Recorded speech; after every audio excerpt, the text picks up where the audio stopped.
निकाल लीजिए ली चैटलियर्स प्रिंसिपल।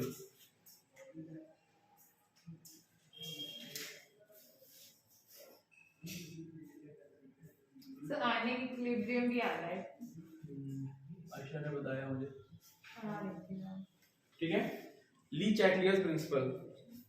अब ये देखिए ली चैटलियर प्रिंसिपल क्या बोलता है, बहुत ही ज्यादा इंपॉर्टेंट है, इससे 100% क्वेश्चन आते हैं। ये रिकॉर्ड हो रहा है ना? हाँ ठीक। तो ली चैटलियर प्रिंसिपल क्या बोलता है, एक नॉर्मल सी चीज बता रहा हूँ, उसको ध्यान से समझना, आप ली चैटलियर प्रिंसिपल समझ जाओगे। किसी भी चीज का मैं जैसे मान लीजिए फॉर एग्जांपल ये आपका एक कंटेनर है, ऐसा दिख रहा है आपको। मैंने क्या किया, एक मार्बल पकड़ा, मार्बल समझते हो है ना, एक मार्बल लिया और उसको यहाँ पे ड्रॉप किया, तो मार्बल की पोजीशन बताइए कहाँ पे होगी?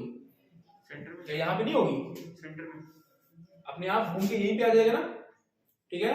मार्बल की पोजीशन कहाँ पे होगी? यहाँ पे होगी। लेकिन अगर मैं इसको थोड़ा सा इधर से पुश करूं या इधर से पुश करूं, फिर भी बताइए इसके इक्विलिब्रियम को मैंने क्या किया? डिस्टर्ब किया। इक्विलिब्रियम का मतलब क्या होता है कि ये कैसा है? बैलेंस्ड कंडीशन में है, ठीक है ना। ये कैसा है? बैलेंस्ड कंडीशन में। हम ये करना है कि ये करना है? तो दोनों करना है। दोनों कैसे हो पाएगा? ठीक है, ध्यान से सुनो फिर, ठीक है ना। ये क्या है मेरे पास, मान लीजिए कि कंटेनर है, उसमें मार्बल रखा हुआ है, ये अभी इक्विलिब्रियम पोजीशन पे है, बैलेंस्ड कंडीशन में है, ठीक है ना। इसकी पोजीशन क्या है? फिक्स्ड है। तो अब इसको अगर मैं पुश कर दूं इधर से, फिर से ये थोड़ा सा इक्विलिब्रियम डिस्टर्ब कर दूं, कहने का मतलब है जब मैंने इसका इक्विलिब्रियम डिस्टर्ब कर दिया तो ये मार्बल इधर जाएगा, ठीक है ना, या फिर इधर जाएगा, लेकिन घूम के फिर से कैसे आ जाएगा? अपनी इक्विलिब्रियम पोजीशन को अटेन कर लेगा। क्लियर है? वैसे ही हमारे पास केमिकल रिएक्शंस होते हैं। केमिकल रिएक्शन में अगर मैं केमिकल रिएक्शन के दौरान टेम्परेचर, प्रेशर या फिर उसके रिएक्टेंट या प्रोडक्ट के कॉन्सेंट्रेशन के साथ कुछ भी करता हूं ऊपर नीचे, ठीक है, तो वो क्या होगा? उनका इक्विलिब्रियम क्या होगा? डिस्टर्ब हो जाएगा। इक्विलिब्रियम डिस्टर्ब किसने किया? मैंने बाहर से किया, ठीक है ना। लेकिन रिएक्शन का जो पूरा सिस्टम है, ये पूरा क्या है? सिस्टम है। वो पूरा सिस्टम क्या कर रहा है? फिर मेरे अगेंस्ट काम करेगा। वो सिस्टम क्या करेगा? मेरे अगेंस्ट काम करेगा, ताकि रिएक्शन मेरा कहां पे आ जाए? फिर से इक्विलिब्रियम में आ जाए, ठीक है ना। मैं कोई एक्शन कर रहा हूं और उसका मुझे उल्टा रिएक्शन मिल रहा है। बात समझ आई आपको? मैंने इक्विलिब्रियम को डिस्टर्ब किया, रिएक्शन ने फिर से मेरे एक्शन को रिएक्ट किया और फिर से इक्विलिब्रियम में आ गया। ये बात समझ में आई आपको? इसी चीज को कहते हैं ली चैटलियर्स प्रिंसिपल। ये मैंने आपको ओवरऑल जनरल वे में समझाया है, ठीक है ना। इस मार्बल के थ्रू, इस मार्बल को मैंने धक्का दे दिया, यहाँ से पहले इक्विलिब्रियम में स्टेट में पहुंच गया था, मैंने उसको थोड़ा सा पुश कर दिया इधर उधर, तो ये क्या करेगा? घूमता रहेगा, इसका इक्विलिब्रियम डिस्टर्ब हो गया, ठीक है ना, डिस्टर्ब हो गया। अब लेकिन थोड़ी देर बाद क्या होगा? ये सिस्टम इसको फिर से इक्विलिब्रियम में ले आएगा। इसी चीज को कहते हैं हम लोग ली चैटलियर्स प्रिंसिपल, ठीक है। तो केमिकल रिएक्शन के दौरान क्या होता है कि अगर केमिकल रिएक्शन में अगर मैं कॉन्सेंट्रेशन चेंज करूं, प्रेशर चेंज करूं, ठीक है ना, या फिर उसका टेम्परेचर चेंज करूं, या वॉल्यूम में कुछ इधर उधर करूं, मोल्स घटा बढ़ा दूं, या फिर कोई रिएक्शन में कुछ इनर्ट मटेरियल डाल दूं, तो उसकी वजह से क्या होता है? इक्विलिब्रियम इफेक्ट हो जाता है, ठीक है ना। उसकी वजह से क्या हो जाता है? इक्विलिब्रियम इफेक्ट हो जाता है, ठीक है। चलिए, तो इसकी डेफिनेशन लिख लेते हैं हम लोग। लेकिन सबसे इंपॉर्टेंट तीन चीज होती हैं जो कि आपके सिलेबस में भी है। तीन चीज क्या है? कंसंट्रेशन, प्रेशर और टेम्परेचर। बाकी इनर्ट वाला भी है आपके में, इनर्ट और वॉल्यूम, उसको भी हम डिस्कस करेंगे, लेकिन वो उतना इंपॉर्टेंट फैक्टर नहीं है जितना कि ये तीन है, ठीक है ना। चलिए, इसका आप डेफिनेशन लिख लीजिए, स्टेटमेंट लिख लीजिए कि क्या है। If a system at equilibrium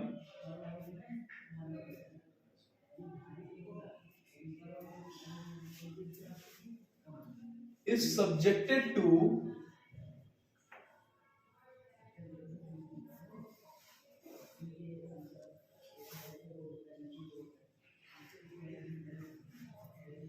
if a system at equilibrium is subjected to change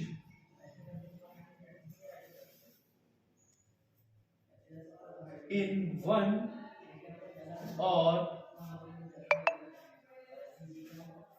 more variables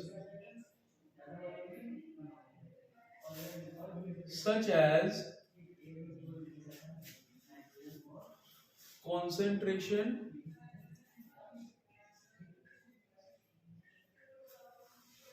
concentration, temperature, pressure or number of moles, then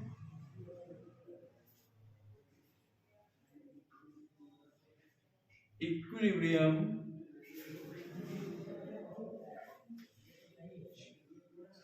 shifts in such way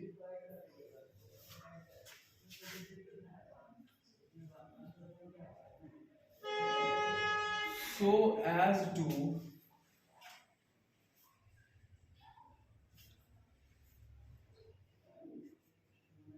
undo or neutralize the effect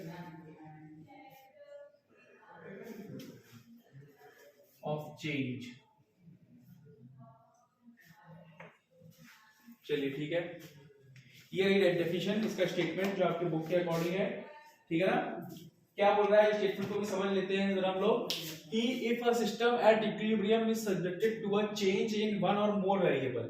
कोई equilibrium system समझते हो, कोई भी system, जैसे container में एक reaction हो रहा है तो वो पूरा कंटेनर क्या हो गया, एक सिस्टम हो गया उसमें,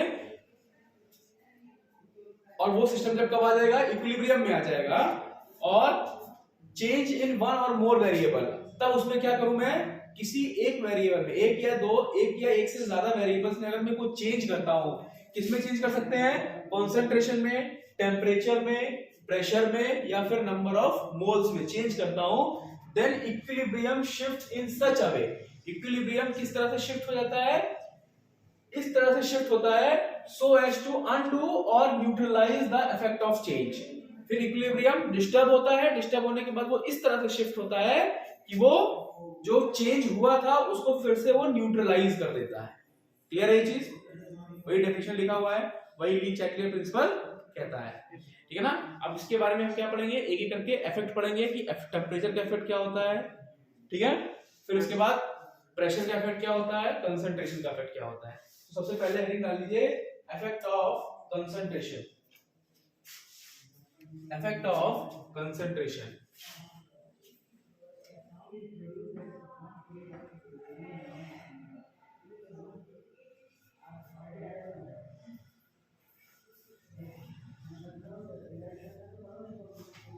इफेक्ट ऑफ कंसंट्रेशन,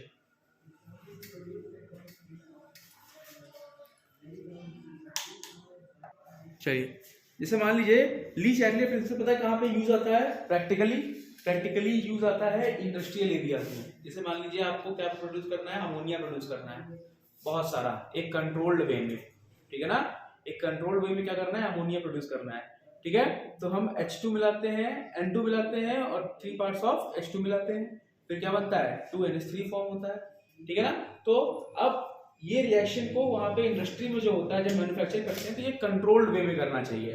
तो ये कंट्रोल्ड वे कैसे कर सकते हैं, उसका टेम्परेचर, कॉन्सेंट्रेशन या प्रेशर को घटा बढ़ा के, ठीक है ना, तभी तो हम कलेक्ट कर पाएंगे। मान लो रिएक्शन होता ही जा रहा है, NH3 बनती जा रही है, ऐसा तो होगा नहीं पॉसिबल, और हमें एक स्पेसिफिक क्वांटिटी में चाहिए होता है NH3, ठीक है ना। तो हम क्या करते हैं, इसी से उसको कंट्रोल करते हैं। तो ये ली-चैटलियर प्रिंसिपल वहां पे काम आता है। सबसे पहले बात करते हैं इफेक्ट ऑफ कंसंट्रेशन, ठीक है ना। कंसंट्रेशन आपको पता ही है, कंसंट्रेशन को हम क्या बोलते हैं, number of moles upon volume of the solution. 1 litre volume solution में, 1 लीटर ऑफ वॉल्यूम सॉल्यूशन में कितने नंबर ऑफ मोल्स प्रेजेंट है, उसको हम क्या बोलते हैं, कंसंट्रेशन। कंसंट्रेशन इफेक्ट किसकी वजह से होता है, अपने रिएक्टेंट्स की वजह से या फिर प्रोडक्ट की वजह से। फॉर एग्जांपल जैसे कि मैं मान लेता हूं कि मैंने यहाँ पे एक रिएक्शन लिया N2 plus 3H2 and it will form, reversible reaction होगा इक्विलिब्रियम स्टेट में, और ये क्या फॉर्म होगा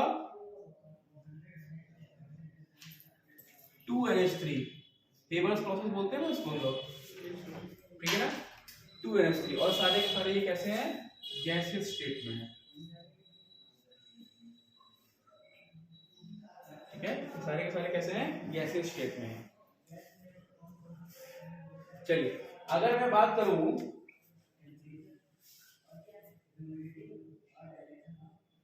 देखिए अब मुझे बताइए, अगर मैं पहला केस लूं इसमें, ठीक है ना, पहला केस में क्या ले रहा हूं, देखिए इसमें कॉन्सेप्ट है, समझना पड़ेगा आपको, ठीक है ना, लिखवा तो मैं दूंगा, रट भी आप लोगे, लेकिन समझना पड़ेगा इसमें कॉन्सेप्ट क्या है। अगर मैं पहला केस कि अगर मैं रिएक्टेंट देखूं, रिएक्टेंट मेरे पास कौन सा, एक N2 है और एक H2 है, फॉर एग्जांपल मैंने N2 को ले लिया, क्लियर है।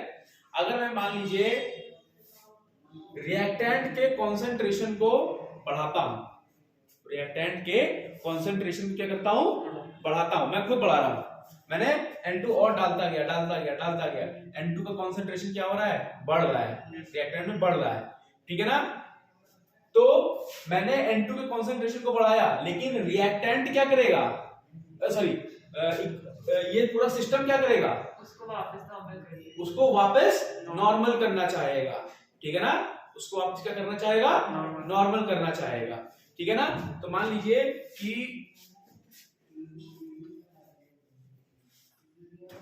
हाँ मैंने क्या किया, N2 को यहाँ पे बढ़ाया, मैं यहाँ पे एक कंडीशन लिख रहा हूँ ऐसे करके, आप लिखने की जरूरत नहीं है, आपको समझाने के लिए, ये U का मतलब आप हो, ठीक है ना, और ये इधर सिस्टम है, कोई दिक्कत, U का मतलब आप हो और ये क्या है, सिस्टम है। आपने क्या किया, N2 के कॉन्सेंट्रेशन को बढ़ाया, N2 के कॉन्सेंट्रेशन को क्या किया आपने, इंक्रीज किया, सिस्टम क्या करेगा, N2 के कॉन्सेंट्रेशन को डिक्रीज करेगा। अब बताइए, मैं N2 के कॉन्सेंट्रेशन को इंक्रीज कर रहा हूं, सिस्टम क्या कर रहा है, उसी का उल्टा काम करेगा, N2 के कॉन्सेंट्रेशन को डिक्रीज करेगा, तो रिएक्शन कौन सी डायरेक्शन में जाएगी, फॉरवर्ड डायरेक्शन में या बैकवर्ड डायरेक्शन में, बताइए। बैकवर्ड नहीं जाएगी, फॉरवर्ड जानी चाहिए उसको, N2 यहां से खत्म करेगा वो, बात समझ आई आपको। N2 के कॉन्सेंट्रेशन को यही बता रहा हूं, यही कॉन्सेप्ट है कि N2 के कॉन्सेंट्रेशन को मैंने बढ़ा रहा हूं, यहां से बढ़ाता जा रहा हूं, तो इस सिस्टम क्या करेगा, इसको खत्म करने की कोशिश करेगा, तो रिएक्शन किधर जानी चाहिए, फॉरवर्ड रिएक्शन में जानी चाहिए कि नहीं जानी चाहिए, यस सर, बताइए, करेक्ट है, ये चीज समझ में आ गई आपको। तो यहां पे आप एक स्टेटमेंट लिख लीजिए, इसी तरह मान लीजिए कि H2 मैंने बढ़ा दिया, ठीक है ना, H2 का कॉन्सेंट्रेशन मैंने बढ़ा दिया, ठीक है, तो सिस्टम क्या करेगा, H2 के कॉन्सेंट्रेशन को यहाँ पे कम करने की कोशिश करेगा, बात समझ आ रही है, H2 के कॉन्सेंट्रेशन को मैं बढ़ा रहा हूं, बाहर से बढ़ा रहा हूं, सिस्टम क्या करेगा, बैलेंस करने की कोशिश करेगा, उसको कम करेगा उतना ही, ठीक है ना। तो मैं H2 डाल रहा हूं और वो क्या कर रहा है, NH3 बनाते जा रहा है, तो यहाँ पे क्या हो रहा है, जितना H2 दे रहा हूं उतना वो बनता भी जा रहा है, तो ये इक्विलिब्रियम कंडीशन अचीव कर लिया कि नहीं कर लिया उसने।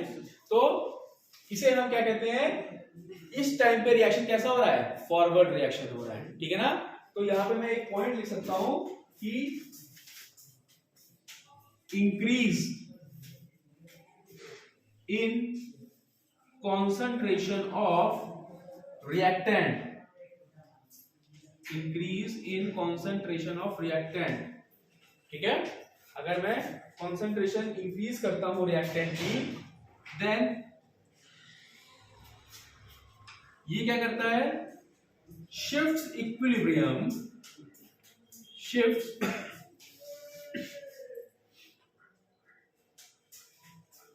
ऐसे सिंबल्स में याद रखोगे तो ज्यादा याद रहेगा, स्टेटमेंट में याद नहीं रहेगा। Shift equilibrium in forward direction, in forward direction,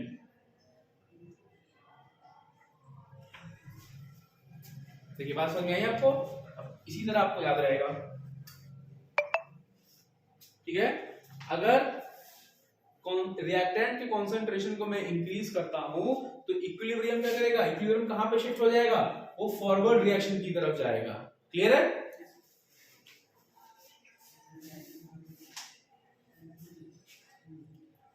मतलब सर अगर इधर H2 और N2 में बढ़ाते जाएंगे तो वो वापस इधर ही से पुश मारेगा, उनको खत्म कर देंगे। हाँ, अगर मान लीजिए कि मैं क्या करता, मैं बाहर से N2 को कम करता, N2 का कंसंट्रेशन क्या करता, कम करता, और सिस्टम क्या करता, सिस्टम N2 के कंसंट्रेशन को बढ़ाता।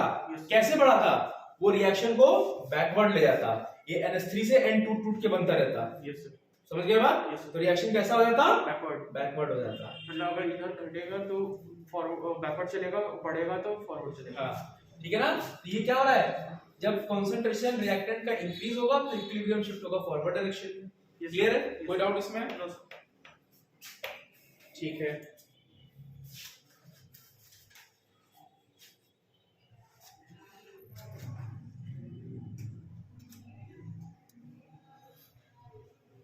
चलिए, इसी तरह मैं क्या लिख सकता हूं, increase in concentration of product. अगर प्रोडक्ट का कंसंट्रेशन इंक्रीज होता है तो शिफ्ट इक्विलिब्रियम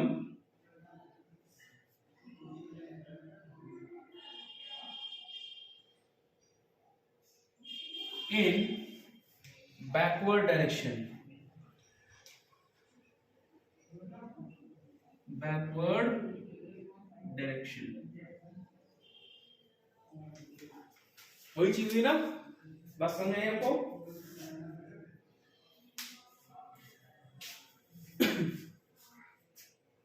तो बट इसमें प्रोडक्ट है, उसमें रिएक्टेंट। हाँ, तो इसमें क्या हुआ, अगर रिएक्टेंट का कंसंट्रेशन इंक्रीज होता है तो रिएक्शन आगे की तरफ बढ़ेगा, और प्रोडक्ट अगर प्रोडक्ट का कंसंट्रेशन इंक्रीज करता है तो क्या होगा, वो टूट के फिर से रिएक्टेंट बनना चाहेगा। ठीक है ना, तो यही चीज बता रहा है, ये हो गया इफेक्ट ऑफ कंसंट्रेशन।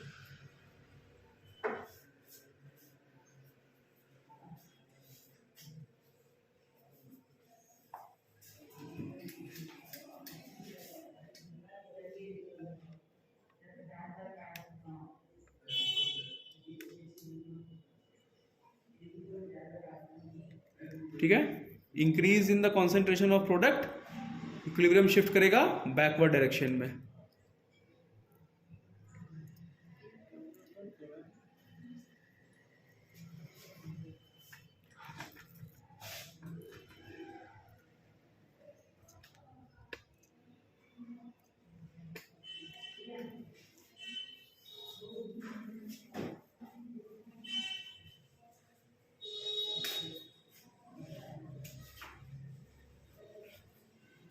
सर नीचे कट रहा है। कोई बात नहीं, मुझे लिखिए।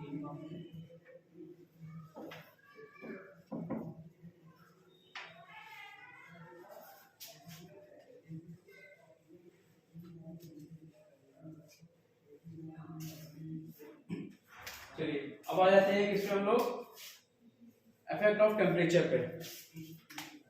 दूसरा टाइप का इफेक्ट है इफेक्ट ऑफ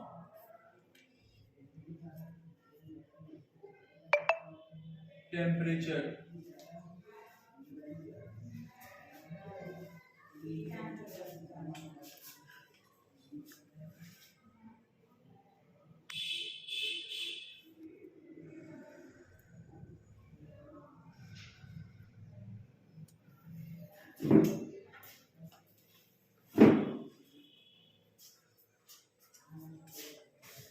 टेम्परेचर कंसंट्रेशन का इफेक्ट हमने देख लिया कि इक्विलिब्रियम पे कंसंट्रेशन का इफेक्ट क्या होता है।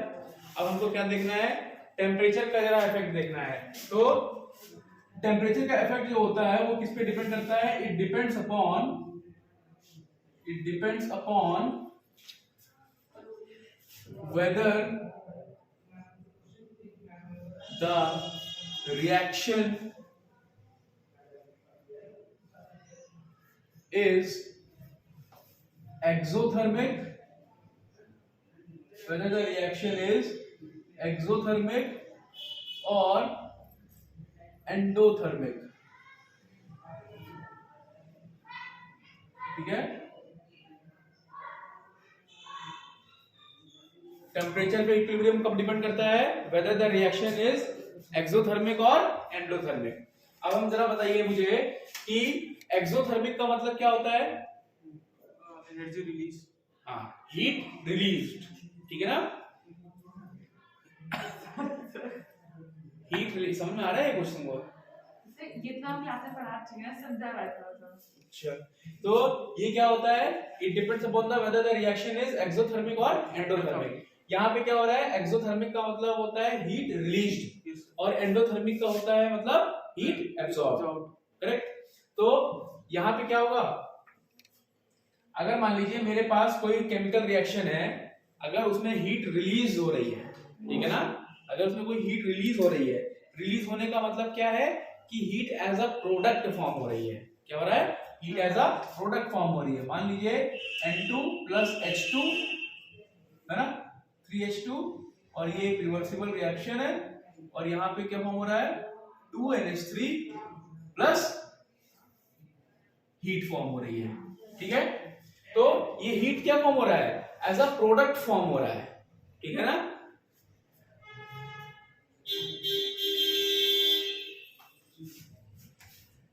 तो यहां पे क्या है, एक्सोथर्मिक का मतलब क्या हो गया, हीट इज प्रोडक्ट, हीट क्या है, प्रोडक्ट है। एंडोथर्मिक का मतलब क्या हो गया, heat is reactant, heat is reactant, याद रखिएगा इस चीज को।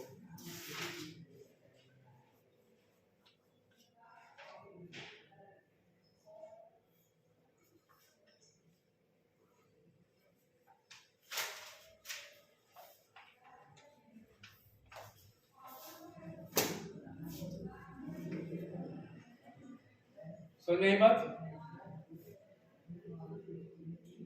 सर एक्सोथर्मिक को ये भी कह सकते हैं ना, gain in lose in energy, और एंडो को गेन इन एनर्जी, ऐसा नहीं कहते। यही समझो, एक्सोथर्मिक को यहाँ पे देखो, एक्सोथर्मिक का मतलब होता है जहाँ पे हीट इवॉल्व होती है, ठीक है ना। एंडोथर्मिक का मतलब होता है जहाँ पे हीट जो है वो एब्सॉर्ब होगी ड्यूरिंग द केमिकल रिएक्शन, उसको कहते हैं हम लोग एंडोथर्मिक। मेरी बुक में गलत लिखा है, हैं? मेरी बुक में गलत लिखा है, बुक में गलत लिखा है, गेन इन एनर्जी लिखा है। नहीं, बुक में सही लिखा होगा, तुम समझ गलत रहे होगे। नहीं नहीं सर, उसमें लिखा, सर ने मार्क करा था कि कहा था ये मत करना, ये गलत लिखा है सर, मिसप्रिंट अच्छा, हो सकता है मिसप्रिंट हो गया हो, ठीक है ना। तो मान लीजिए हीट कब प्रोड्यूस होगी, आप मुझे कुछ बताइए। जब मैं किसी रिएक्शन का टेम्परेचर इंक्रीज करूंगा, ये टेम्परेचर है मेरे पास, किसी रिएक्टेंट किसी भी रिएक्शन में क्या करूंगा, टेम्परेचर को इंक्रीज करता हूं, तो मेरे साथ हीट भी तो इंक्रीज होगी, यस सर, ठीक है ना। तो किसी भी रिएक्शन का टेम्परेचर इंक्रीज करता हूं तो क्या हो रहा है, हीट भी इंक्रीज हो रहा है। अब आप खुद ही अंदाजा लगा लीजिए, यहां से आपको बस मैंने ये बता दिया कि हीट एंड अगर रिएक्शन एक्सोथर्मिक है, आपको क्वेश्चन में दिया रहेगा कि the reaction is the above given reaction is exothermic, तो आप समझ जाओगे हीट क्या है, प्रोडक्ट है, ठीक है ना। अगर प्रोडक्ट का कंसंट्रेशन इंक्रीज करना है तो रिएक्शन कौन से रिएक्शन उसमें जाएगा, डायरेक्शन में बताओ। अगर हम हीट बढ़ाएंगे, हाँ, अगर हम हीट बढ़ाएंगे, हाँ, तो सर तो फॉरवर्ड होगा, अगर इसका अगर हीट मेरे पास नहीं बैकवर्ड क्योंकि प्रोडक्ट है, प्रोडक्ट है। प्रोडक्ट है। तो अगर मैं backward। इसका क्या करता हूँ, प्रोडक्ट का कंसंट्रेशन इंक्रीज करता हूँ, हीट एज अ प्रोडक्ट काम कर रही है ना यहाँ पे, तो हीट एज अ प्रोडक्ट अगर मैं इंक्रीज करता हूँ यहाँ पे इसका कंसंट्रेशन, तो क्या होगा, रिएक्शन किधर जाना चाहेगी, बैकवर्ड जाना चाहेगी, ठीक है। और अगर मैं क्या करूं कि ये कर दूं उल्टा, ठीक है ना, हीट एज अ रिएक्टेंट काम कर रही है, अगर रिएक्शन मेरा कैसा है, एंडोथर्मिक इन नेचर है, क्वेश्चन में आपको हमेशा गिवन रहेगा कि रिएक्शन इज एक्सोथर्मिक या फिर एंडोथर्मिक, ठीक है ना। तो अगर वो हीट जो है वो रिएक्टेंट की तरह काम कर रही है, अगर मैं इस रिएक्शन को कैसा लिख दूं पता है, इस रिएक्शन को मैं लिख दूं कि 2NH3 को मैं जब मैं हीट करता हूं तो क्या फॉर्म होता है पता है, तो फॉर्म होता है N2 plus 3H2, NH3 को डिकम्पोज करता हूं, डिकम्पोज करने का मतलब है हीट करता हूं, तो ये किसमें टूट जाएगा, N2 plus 3H2 में। अब क्या बताइए, क्या हीट रिएक्टेंट बन गई कि नहीं बन गई, यस सर, जब हीट रिएक्टेंट बन गई तो बताइए रिएक्शन फॉरवर्ड, इसका कंसंट्रेशन ज्यादा हो रहा है, तो रिएक्शन कैसा हो जाएगा, फॉरवर्ड रिएक्शन हो जाएगा। चीज समझ में आ गई आपको, यस।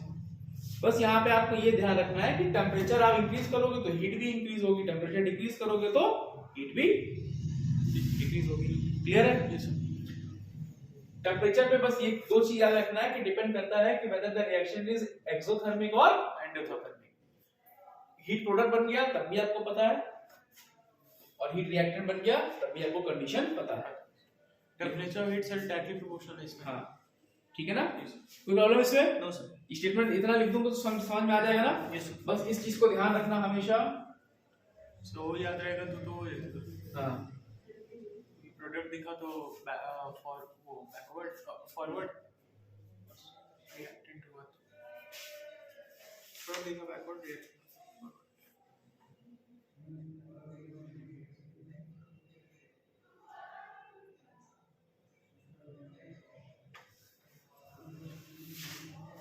चलिए इसके लिए भी मैं थोड़ा सा उस फॉर्म में लिख देता हूँ ताकि आपको याद रहे। समझ रहे हैं? हाँ सर।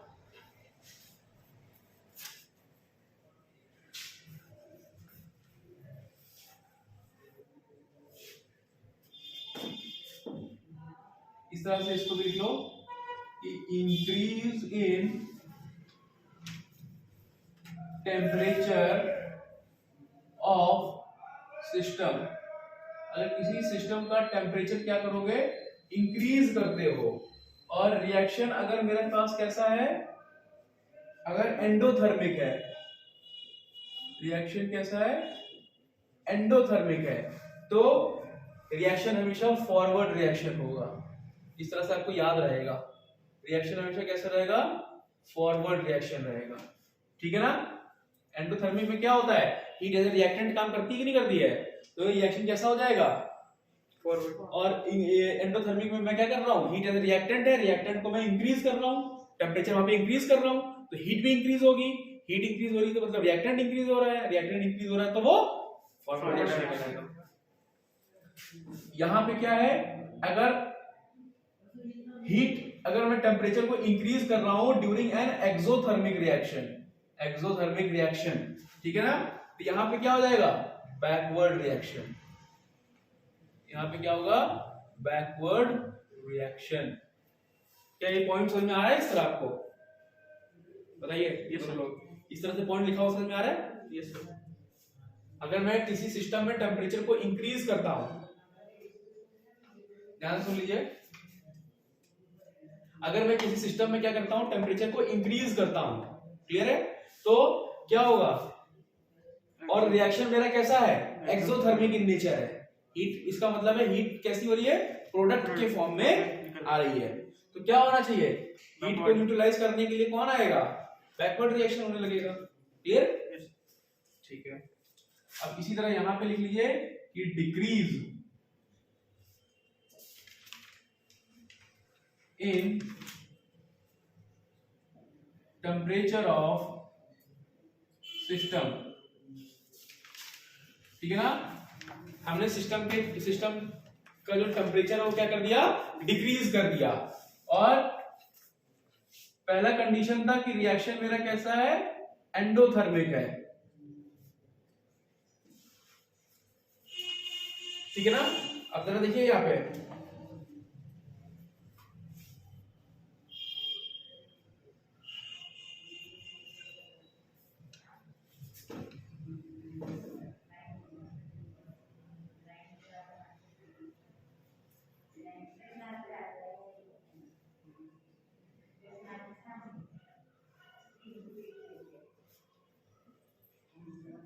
चलिए इस पॉइंट को समझते हैं जरा, क्या बोल रहा है। अगर मैं सिस्टम में टेम्परेचर को क्या कर रहा हूं, डिक्रीज कर रहा हूं, है ना, इस सिस्टम में टेम्परेचर को क्या कर रहा हूं, डिक्रीज कर रहा हूं, ऑब्वियस सी बात है उसकी हीट डिक्रीज होगी, ठीक है ना। अब रिएक्शन अगर मेरा एंडोथर्मिक है तो हीट कैसी है, हीट एज अ क्या काम करेगी, रिएक्टेंट काम करेगी ना। Yes sir. Heat as a reactant काम करेगी, हीट एब्जॉर्ब होगी पहले, यस सर। ठीक है ना, हीट क्या होगी, एब्जॉर्ब होगी, तो जब एब्जॉर्ब होगी तो बताइए रिएक्शन कौन सी डायरेक्शन में काम करेगा, क्या बैकवर्ड में नहीं आएगा वो, मतलब उल्टा हो जाएगा। हाँ उल्टा हो जाएगा। और decrease in temperature of a system क्या होगा, एक्सोथर्मिक कंडीशन में रिएक्शन कैसा हो जाएगा, फॉरवर्ड हो जाएगा। क्लियर है ये चीज, यस हम आपको क्लियर है ये चीज, ठीक है। एक लास्ट टॉपिक है,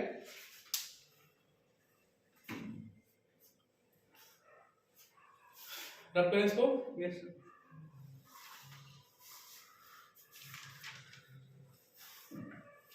तेरा प्रेशर है।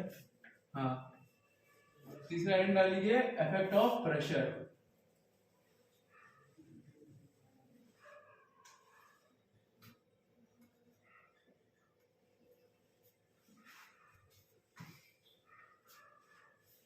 अब देखिए इफेक्ट ऑफ प्रेशर, अगर मैं यहां पे लिखूं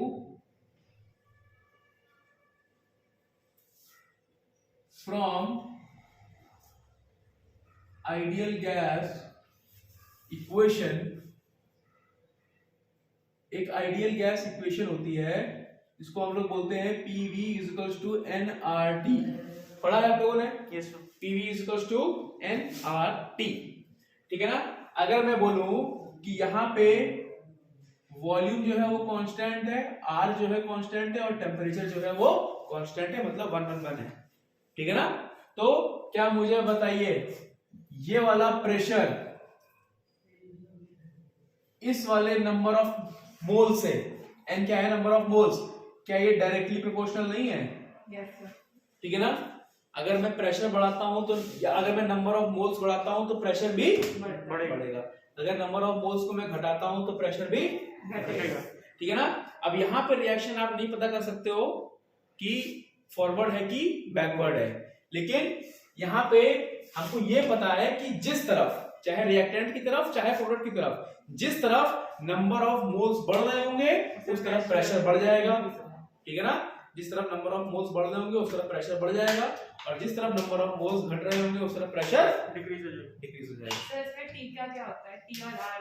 T R जो होता है वो एक, हमने पढ़ा नहीं था इक्विलिब्रियम में 0.082, यस सर।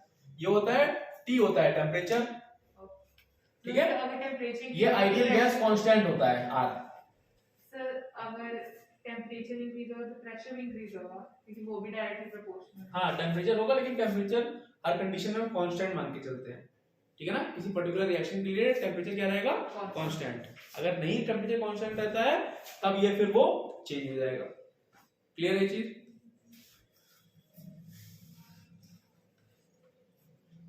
चलिए यहाँ पे मैं एक पॉइंट लिखवा रहा हूं आपको, इसको लिख लीजिए। इस तरह पॉइंट पे लिखेंगे तो आपको ज्यादा याद रहेगा। Increase in pressure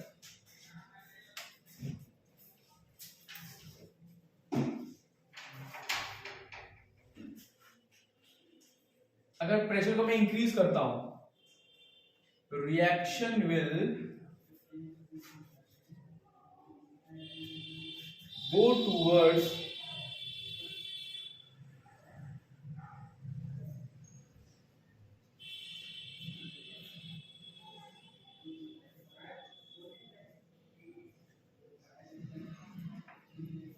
less number of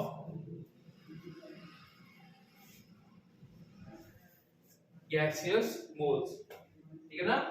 ये रिलेशन होता है इनके बीच में। अगर मैं प्रेशर को डिक्रीज करता हूं,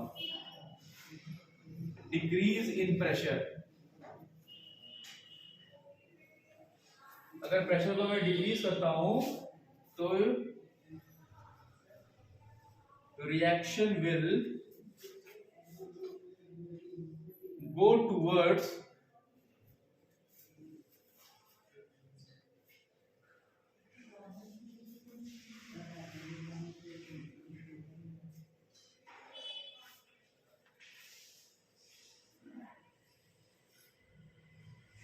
greater number of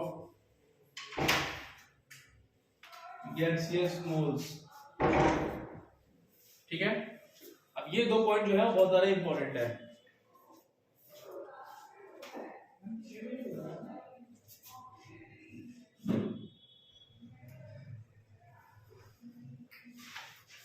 जैसे मान लीजिए मैंने लिखा है फॉर एग्जांपल, ठीक है ना। मैं इसको मिटा के यहाँ पे एग्जांपल लिखता हूं, N2 प्लस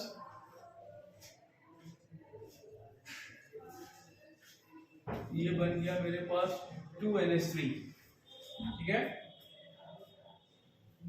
अब बताइए, इसके 1 मोल है, इसके 3 मोल है, और इसके कितने हैं, 2 मोल है। समझ आ रही है बात? नोट कर लीजिए।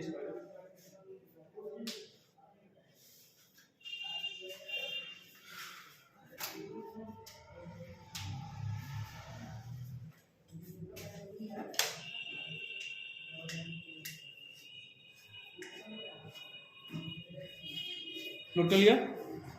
चलिए जरा यहाँ पे देखिए, मैंने क्या बोला है कि अगर मैं प्रेशर में इंक्रीज करता हूं, अगर मैं क्या करता हूं, प्रेशर में इंक्रीज करता हूं, तो रिएक्शन किसकी तरफ जाएगा?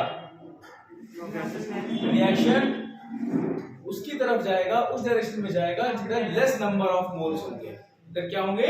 लेस नंबर ऑफ मोल्स होंगे, ठीक है ना। अब मान लीजिए मैं प्रेशर इंक्रीज करता हूं यहाँ पे, क्लियर? यहाँ पे क्या कर रहा हूं मैं? प्रेशर को इंक्रीज कर रहा हूं, ठीक है।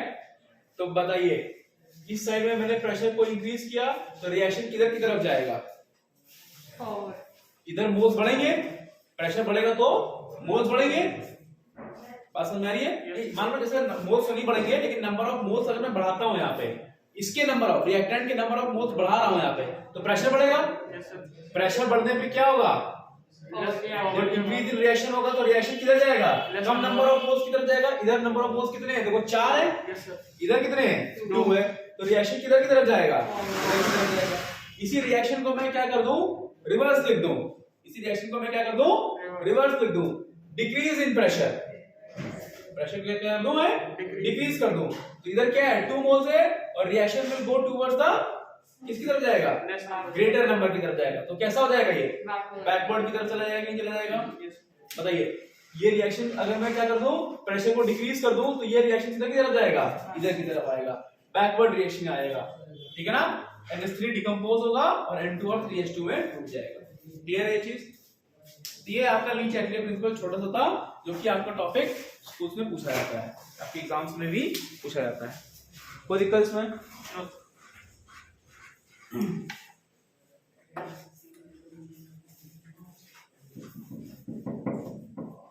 चलिए, अब आपको एक चीज मैं और बताता हूं, जिसको आप लोग वॉल्यूमेट्रिक एनालिसिस कहते हैं, ठीक है।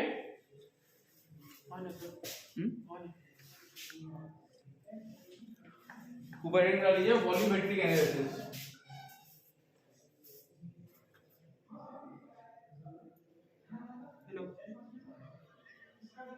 हाँ मम्मी दे दी ना। वॉल्यूमेट्रिक एनालिसिस, ठीक है ना। वॉल्यूमेट्रिक एनालिसिस का मतलब होता है कि we have to find the concentration within the given volume, ठीक है। वॉल्यूम, किसी भी चीज का कंसंट्रेशन अगर मुझे फाइंड करना होगा तो कुछ कंसंट्रेशन यूनिट्स होती हैं, ठीक है ना। कुछ होती हैं टेम्परेचर डिपेंडेंट, कुछ होती हैं टेम्परेचर इंडिपेंडेंट, ठीक है। तो उन चीजों के बारे में हमें पता होना चाहिए। आपके स्कूल्स में जो करवाया गया है हम उन्हीं पे फोकस करेंगे मेनली। सबसे पहला आता है मोलैरिटी। मोलैरिटी, ठीक है ना, MOLARITY, मोलैरिटी। मोलैरिटी क्या होता है? देख लीजिए, it can be defined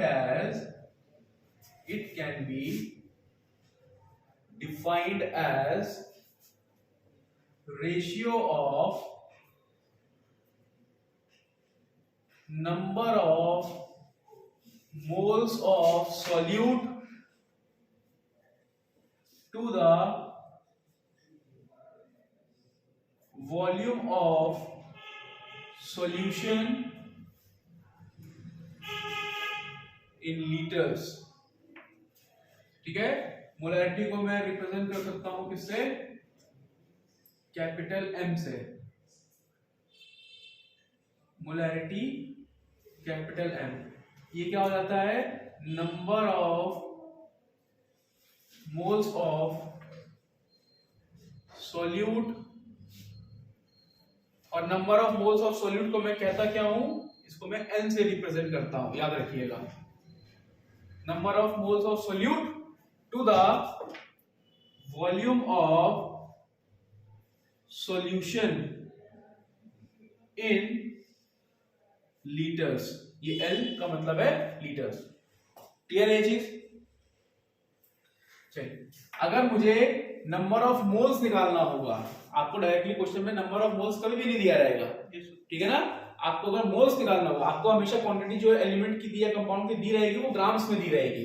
grams को किस में कन्वर्ट करना पड़ेगा? आपको मोल्स में कन्वर्ट करना पड़ेगा, ठीक है। तो मोल्स में कैसे कन्वर्ट करेंगे इसको?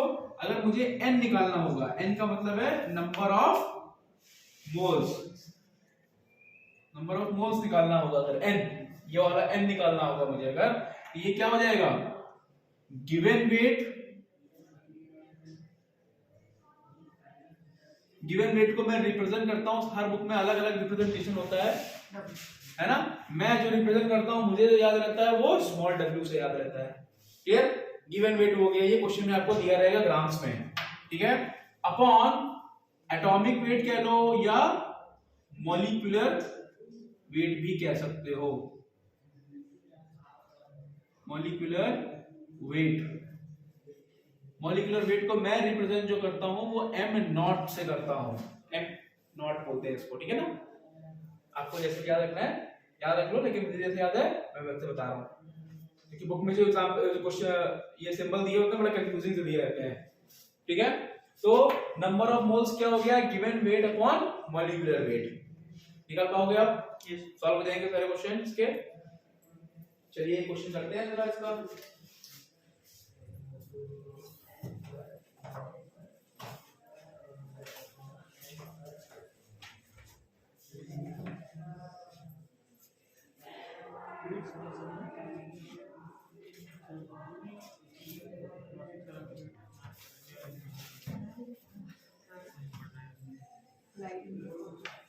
मैथ्स से क्लास है क्या आप लोगों का? नहीं सर, फिजिक्स का सर आई नहीं, मतलब मैथ्स हो जाएगा।